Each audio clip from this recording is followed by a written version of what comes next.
Hello everybody, welcome back to another episode of Fallout New Vegas Unpatched. Sorry it took so long to get out, but here, hope you enjoy. Feel free to leave comments, a like or dislike, all that fun stuff that involves boosting the algorithms and giving me viewers. Yay, I like people looking at me, love the attention. And also feel free to join the Discord server and check me out on Twitch, Wednesdays, Fridays and Sundays. Alright, on to the video. You with that?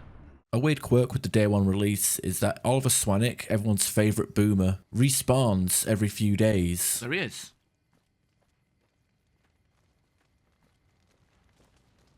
See him. He's over there. Sadly, there's only one of him at any given time, so we can't stack up a pile of Oliver Swanick corpses. I enter Westside and notice that the NPCs outside of Miguel's pawn shop are different. In the final version of the game, Judah Krieger is usually sat playing checkers or chess. The chessboard? There isn't any pieces, so maybe they're just talking about playing chess. Anyway, he's usually sat in front of the shop and he's consistently there, but in the day one version, he's wandering around the streets. There was a patch that edited the AI scripting. Something to note, and apparently this still exists in the final version of the PlayStation version of this game. I couldn't enter the pawn shop in first person view. I had to toggle into third person and awkwardly angle the camera to enter the pawn shop. Go into third person mode to get inside the shop. There's nothing even worth looking at though, that's the thing. The next location is Black Mountain. Black Mountain is a weird place to record. I think the super mutant patrols are dependent on the day and night cycle. Near the top of the mountain, by some barrels, there's an ambush. A nightkin will pop out and attack you. Well, you're invisible and hiding behind barrels. Is that necessary? I don't think it is. This seems to be missing in the final version of the game, and I visited this place both during the day cycle and the night cycle, so I'm not 100% sure if this is supposed to be cut or not. This next one I found kind of odd.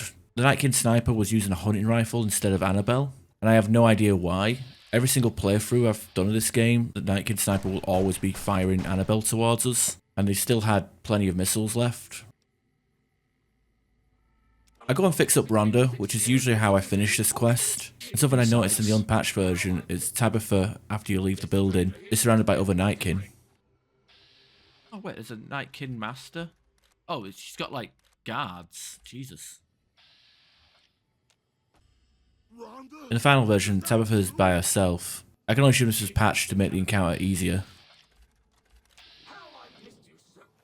After rescuing Raoul and then meeting him back at his shack, this is where I noticed a weird quirk with dismissing companions.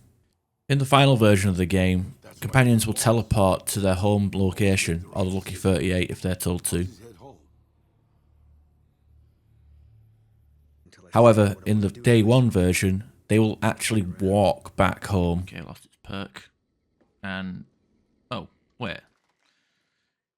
That's something. Okay, something that they patched in. So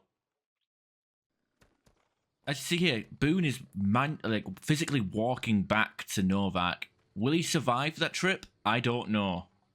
There are death claws here. Hang on a minute. Let me see what the situation is. This might have been a bad place to drop him off. Oh, if he's like walking straight down to, he might get f***ing mauled. Oh no. Well, that's what we got. You know what? I don't want to know. I don't want to know. The next point of interest is a location that I was very interested in checking out. It's one of the reasons why I wanted to do this series. I'm talking about the no man's land between Camp Forlorn Hope and Nelson. In the background is the final version, and to be honest, it's a pretty unremarkable location. Just a few mines here and there, and just an open space that leads you to the Dead Money DLC entrance. However, the unpatched version, the day one version, this place has a lot more character to it. Particular letter that was a Camp Forlorn Hope letter that's no longer accessible because they removed it. But you see here, there's people fighting at this location.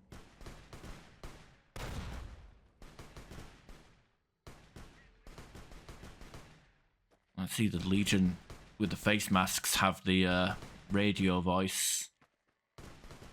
Got NCR Trooper here. Oh, with a dog tag. Don't mind if I do. As you can see in the footage, we have NCR troopers and Legion soldiers fighting each other in the middle of this battlefield.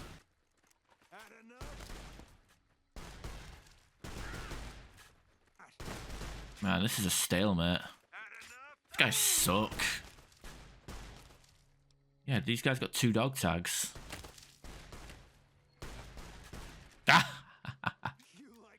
Looks like the NCR wins this round. Ah! Nice. Domed him. Yeah, here's something. So this is something that was cut. You got an NPC that's still alive and has limbs missing. He's got no arms. And he's next to a landmine. Stay away. Stay away. Kill me. Kill me. Kill me. Stay away. Alright, it said kill me.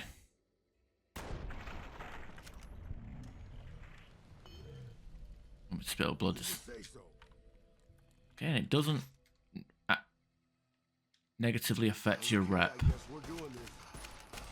But nah, what's going on? Weirdly, after putting a trooper out of their misery, your companions can start shooting the other crippled troopers. Not sure why this is. I'm going to assume it's because they're all part of the same faction. If you kill one, you aggro all of them. But since they don't technically fight back, it's like, I don't know, open season. It's really weird seeing your companions getting a bit trigger happy with people that are bleeding to death on a battlefield. Much like Oliver Swanwick, these NCR troopers do respawn every few in-game days, which allows you to obtain dog tags repeatedly. Also, for some reason, these guys have 2 dog tags on them instead of 1. Dearest Andrew, I'm writing this seems pretty morbid, but tomorrow we march into no man's land between our camp and Nelson, which is crawling with Legion. The Major insisted I write this damn if you get this I'm dead letter, so here it is. What a crock. I have the look of the devil and your love on my side, so I'll be home soon to keep the porch light on for me. We'll party in New Vegas when I get back. I love you, Devin. So this was cut because this guy's a homosexual and we cannot have homosexuality in our Fallout game. No, I'm joking. Inappropriate jokes aside, Camp Forlorn Hope Letter 9 is no longer available in the final version of the game. And like the dog tags and the troopers, this letter also respawns in the day 1 version. Up next is the abandoned Brotherhood of Steel bunker. During the streams, I did mistakenly think that the bunker was locked up when you had the final patch but the DLC uninstalled due to a bug or oversight that was introduced in one of the patches. But it turns out that this location is pretty much the same as any other DLC location, where the patches don't really affect what the location looks like or acts like. Only having the DLC installed does that. However, we'll have a look around to see what's what. As you can see, there's a few differences without any DLC installed. The lighting in the room is a lot darker, there's less debris, there's also no corpse on the floor with the Sierra Madre jumpsuit. This is similar to Canyon Wreckage having Lonesome Road items located at it, as well as graffiti and references relating to the Sierra Madre. There's some fresh graffiti at the bottom of the stairs, just above the doorway. Sierra Madre. The DLC also adds a door, which serves as a prompt to ask the player if they're sure they want to start Dead Money. So we go down to the abandoned Brotherhood of Steel. Obviously, because there's no DLC. Got Sierra Madre poster. In the lower parts of the bunker, you go down the hallway and turn left. There's a locked door, a terminal, and a safe. Without the DLC installed, none of these are present, and you can gain access to the room immediately. With the DLC installed, this workshop area has a more lived-in feel. There's a load of books, a bed, footlockers, and the vending machine from the Dead Money DLC. Without the DLC installed, this location lives up to its name. This room looks very abandoned, with like empty cans and bottles littered around, and there's no bed here, just a weapons workbench. In both versions there's a Dean's Electronics book next to the entrance to this room. At the end of the hallway is the DLC entrance, which is activated through a trap when you approach the radio. I decided to no-clip around this trap, to see what's inside the footlockers. It's mostly power fists and bullets. With no DLC installed, the room is just made up of cots, a load of shelves with a load of junk on it. A cot.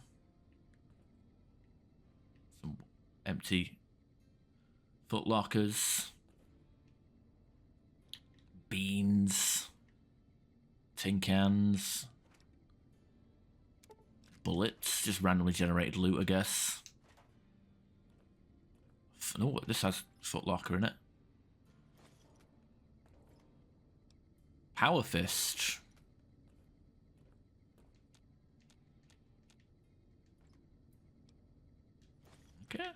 Okay, power fists. Something I wanted to test out with this area was saving the game without the DLC and then loading the game with the DLC. When it starts, I would still be located inside the Northern Passage, whether the DLC was installed or not. The abandoned bunker changes a lot more dramatically than the Northern Passage tunnel. I do a couple of saves, one involving me sitting at the table, one involving me crouched in the corner of the trap room, and one just me standing. When I loaded these saves after enabling the DLC, I would always spawn outside of the bunker. The save file that was crouching would remain crouched, but the save file that was sitting would be stood up. Something else to note is that the abandoned Brotherhood of Steel bunker is locked. There's no key for this bunker, and it remains locked until the quest for the DLC is added.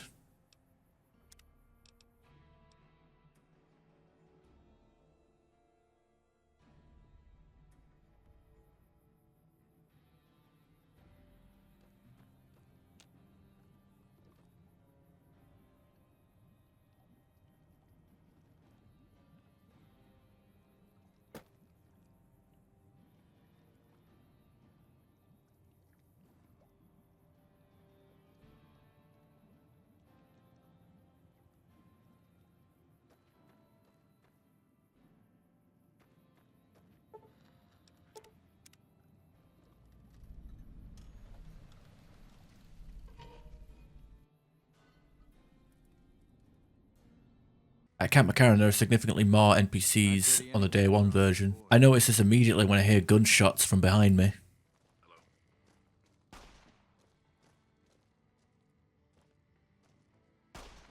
In the final version of the game, I've never seen anyone actually using the firing range. The most significant cut would be the obstacle course. In the stream, I mistakenly thought that this area was completely removed, but the structure still exists in the final version of the game. What was cut was a couple of NPCs that were running the course and doing push-ups, as well as a drill sergeant with an eye patch. I can only assume this content was removed to improve stability in the area, and because it was in such an out-of-the-way area of the airport, it would make sense that it was cut. It would have been nice to see the training area move to a different location. Maybe Camp Golf? Move it! Get those legs up, you sorry bastards! Move it! Get those legs up, you sorry bastards! No, bro, he's not talking to you. Move it! Get those legs up, you sorry bastards! Move it! Get those legs up, you sorry bastards! He has an eye patch as well. So yeah, the drill sergeant, this was completely patched out. Move it! Get those legs up, you sorry bastards! Man, Doc Kemp really fixed me up right the last time I got shot. He's the man to see if you need some fixing. These recruits aren't ready if the Legion comes knocking. Either join the recruits running the course or leave the area. And finally, the rocket launcher schematic from Fallout 3, which can be found in Nellis Air Force Base. This weapon cannot be crafted at a workbench, and therefore it was completely useless and then cut from the game, much like the food processor. Here it is. Schematics for the rocket launcher, or the jump jet as it's called in Fallout 4. Pick that up.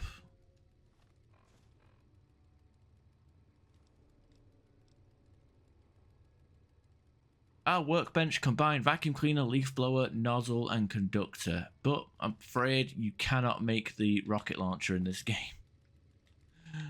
Thank you all for watching this episode of FNV Unpatched. I hope you guys find it informative as well as entertaining. Again, please leave comments and likes and all that malarkey because it helps with the algo.